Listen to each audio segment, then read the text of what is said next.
Assalamualaikum warahmatullahi wabarakatuh. Bertemu lagi teman-teman di channel Nasirus Sunnah. Baik teman-teman, kita akan mereaction satu video di mana di sini terlihat Habib Bahar bin Smith ketika duduk di atas sofa, namun terlihat di situ ada beberapa santrinya bergiliran yaitu mencium tangannya teman-teman. Namun di sini ada pemandangan yang sangat tidak baik teman-teman, karena santrinya bukan hanya mencium tangannya tapi juga mencium kakinya, dan jelas posisinya seperti posisi bersujud teman-teman. Nah, lalu di video tersebut ada pembelaan ya dari salah seorang yang mendukung Habib Bahar atas hujatan-hujatan di kolom komentar, dan di situ pembela Habib Bahar bin Smith ini katanya ada contoh dari Rasulullah di mana dulu beberapa orang juga bersujud di kaki Rasulullah. Maka kita akan bantah insyaallah teman-teman. Namun sebelumnya kita lihat videonya teman-teman. Ini dia.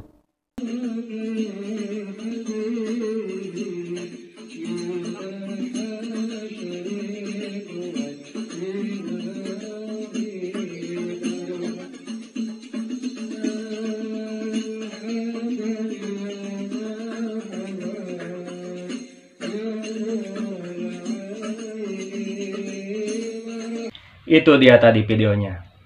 Dan sekarang saya akan menanggapinya. Saya beritahukan kepada Anda, kepada para netizen yang berasal dari kaum cebong atau kaum seberang yang sangat membenci Habib, terutama Habib Bahar dan pembenci Habib Rizik Syihab, ketahuilah bahwasanya yang namanya mencium kaki guru atau ulama, apalagi mencium kaki habaib, itu hukumnya diperbolehkan atau diperkenankan, karena itu adalah suatu wujud atau suatu bentuk kecintaan kita terhadap guru atau terhadap para ulama.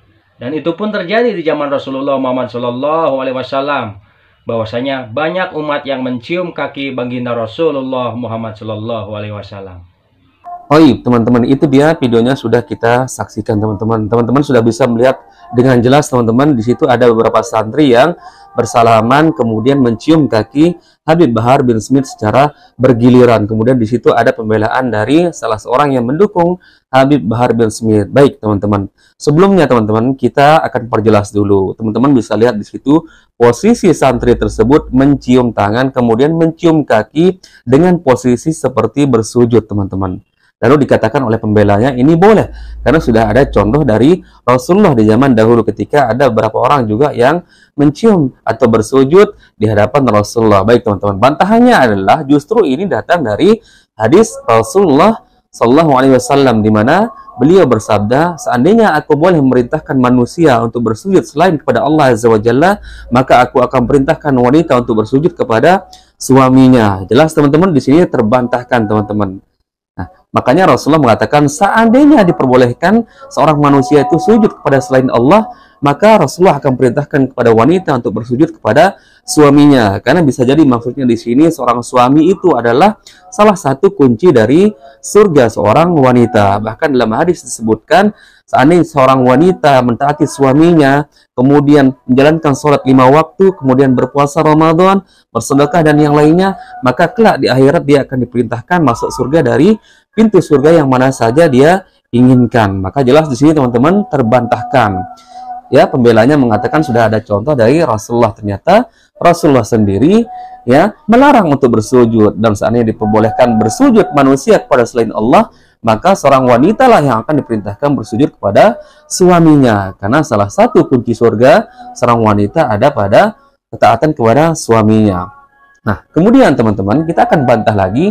Ini ada perkataan dari Imam An-Nawawi dari kitab Al-Majmu', di mana Imam Nawawi mengatakan ya, adapun yang dilakukan oleh orang-orang awam yaitu bersujud di kaki seorang syekhnya dalam rangka untuk menghormati, memuliakannya, maka ini adalah hukumnya haram berdasarkan ijma' kaum muslimin. Ijma' di sini maksudnya adalah kesepakatan, bukan kesepakatan orang awam, tapi kesepakatan para ulama, para alim ulama, para orang-orang yang berilmu teman-teman. Maka jelas di sini sekaligus saya ulangi, perkataan Imam Nawawi adalah bagi orang-orang yang memuliakan atau menghormati gurunya, misalkan dia seorang syekh ahli hadis, kemudian dia bersujud mencium kakinya, maka disebutkan oleh Imam Nawawi, maka ini hukumnya adalah haram berdasarkan ijma' para ulama, ijma' kaum muslimin, yaitu kesepakatan para ulama. Kemudian yang lebih tegas lagi di sini dijelaskan oleh Al-Imam Ibnu Hajar Al-Haytami, teman-teman, beliau berkata, di antara pembatal keislaman yaitu seperti yang dilakukan oleh orang-orang bodoh, yaitu ketika dia bersujud di kaki seorang manusia dalam rangka untuk takarub atau beribadah kepada Allah, maka ini disebutkan bisa membatalkan keislaman, teman-teman. Karena kalau tujuannya untuk takarub, untuk beribadah, teman-teman, dan dia memiliki keyakinan kalau mencium kaki seorang ulama atau orang yang dianggap mulia, maka ini bagian dari ibadah. Maka seperti perkataan Ibnu Hajar Al-Haytami, ini bisa mengeluarkan seorang pada keislaman, karena tentunya ibadah itu hanya diperuntukkan kepada Allah Azza wa Jalla, teman-teman. Namun sebagaimana perkataan Imam An-Nawawi, kalau tujuannya hanya untuk menghormati atau memuliakan tapi tidak meyakini bahwa ini bagian dari ibadah, maka ini juga diharamkan, teman-teman, tapi tidak sampai keluar kepada keislaman, atau yang disebutkan oleh Ibnu Hajar Al-Haytami bagian dari pembatal keislaman. Maka di sini jelas, teman-teman, ini merupakan satu kerusakan sebagaimana yang kita lihat dalam video tersebut. Maka alhamdulillah sudah kita bantahan dari orang yang membela Habib Bahar bin Smith barusan, teman-teman, dan ini adalah dusta ketika dia mengatakan dahulu sudah ada contoh dari Rasulullah, yaitu orang yang bersujud kepada Rasulullah, teman-teman. Ini bohong, teman-teman. Bagaimana mungkin Rasulullah akan membolehkan hal seperti itu kepada beliau, sedangkan Rasulullah sendiri bersabda, seandainya ya boleh seorang manusia itu bersujud kepada selain Allah, maka aku akan perintahkan seorang wanita bersujud kepada suaminya, teman-teman. Jadi di sini, teman-teman, jelas kita sudah bantah, dan semoga Allah Azza wa Jalla membimbing kita ke jalannya yang lurus. Dan teman-teman, selektiflah atau berhati-hatilah ketika memilih atau mencari guru atau memilih pondok pesantren, agar tentunya anak-anak kita, generasi yang akan kita masukkan ke pondok pesantren, menjadi generasi yang benar-benar menegakkan tauhid, ya, menegakkan amal soleh sesuai dengan Al-Quran dan Sunnah, teman-teman. Barakallahu fikum. Demikian yang bisa kita bagikan, semoga bermanfaat. Bertemu lagi di video berikutnya. Assalamualaikum warahmatullahi wabarakatuh.